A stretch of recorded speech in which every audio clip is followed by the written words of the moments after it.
Welcome to Perutech Future Vision YouTube channel. I am Dr. R. Perumal, Professor of Petrochemical Engineering, JCT College of Engineering and Technology. In this video, let us throw some lights on Introduction to Process Control. Process control plays a vital role in smooth operation of all the petrochemical and chemical industry. In a process plant, a number of processing units such as reactors, pumps, distillation column, evaporator, absorber are arranged with interlock with one another. During the operation of this plant, the plant engineer must ensure all the design criteria and requirement of other technical conditions are satisfied. The plant engineer must be capable of overcome any external disturbances due to several reasons. Design aspects of a chemical plant. These are the some basic requirements to be considered while designing a control system. Safety, production specification, environmental regulations, operational constraints, and economics. Safety is the primary requirement to safeguard man, machine, and material. So every equipment in the chemical plant has certain tolerance limit. We have to operate the equipment within the limit. If we exceed the limit means it will cause damage. Suppose a reactor is designed to operate under 100 psig means the control system must be able to control the pressure within 100 psig. Otherwise it will cause damage. So these are the safety aspect for designing a control system. Next, production specification. So every product manufactured in the industry is produced under standard specification. The control system which we are employing to control the process plant must be capable of achieving the product specification and capacity. Suppose I want to produce 40 tons per day of phthalic anhydride means phthalic anhydride with 99.9% purity means the control system must be able to control the production capacity 40 tons per day and the product specification 99.9%. So these are the product specification of a control system. Then environmental regulations. The control system must ensure the effluents let out by the industry lies within the stipulated norms. The Pollution Control Board and the state government laws are very stringent. They are expecting zero emission and zero discharge. Therefore, the temperature of the exhaust gas and concentration of the effluents must lie within the stipulated norms of the state government laws. So this is the environmental regulation while designing a control system. Now, operational constraints. In a process plant, every equipment has certain critical parameters. It has to be operated under that critical parameters.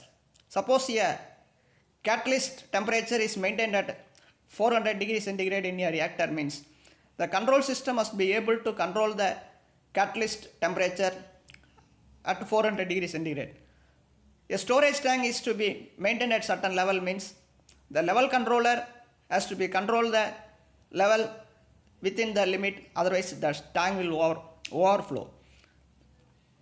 The next one is the economics. The control system must be able to control the production cost and the other cost.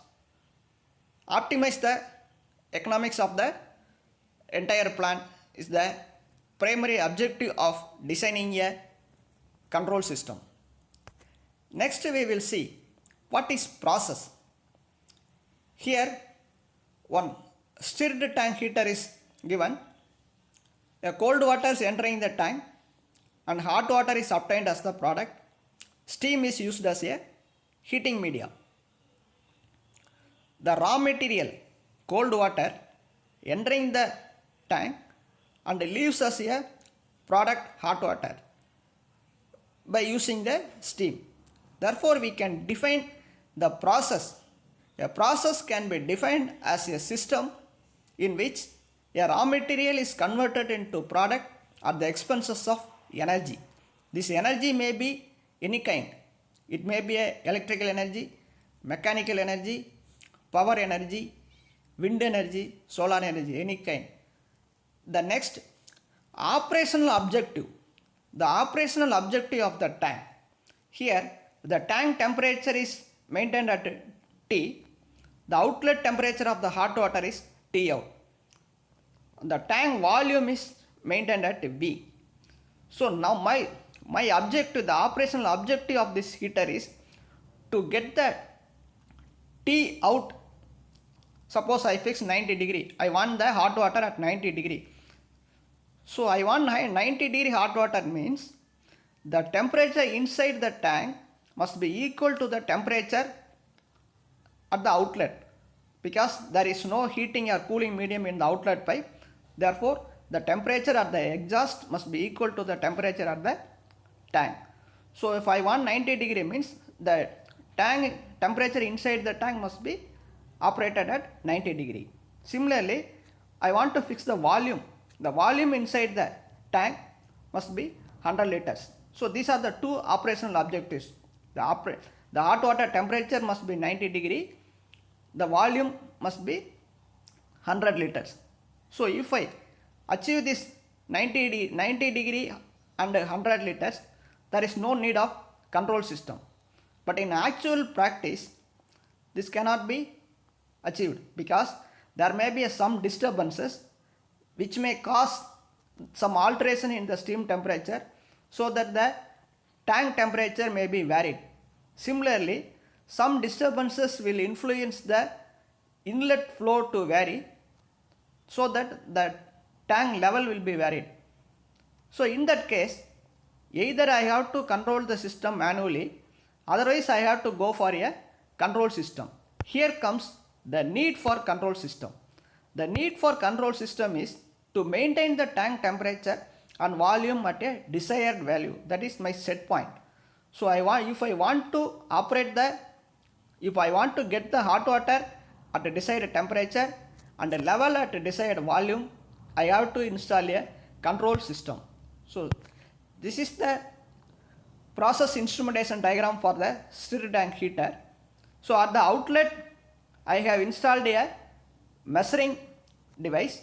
The measuring instrument measures the temperature and since the temperature is transmitted to the temperature controller, the temperature controller operates the control valve and adjusts the steam inlet to the heater so that the temperature is adjusted. Similarly, I have installed one level transducer LT. It transmits the signal to level controller. The level controller operates the flow control valve. Then flow control valve regulates the flow so that the level within the tank can be controlled. So this is the advantage of operating process instrument control system. Suppose if I don't have the control means, what will happen? The temperature will start increasing continuously or decreasing continuously. Similarly, the level may increasing continuously or decreasing continuously. Due to the increase and decrease in continuously, the temperature, the tank may be overheated or there won't be any heat. Similarly, the tank will overflow or it will dry. So it will cause damage to the heater.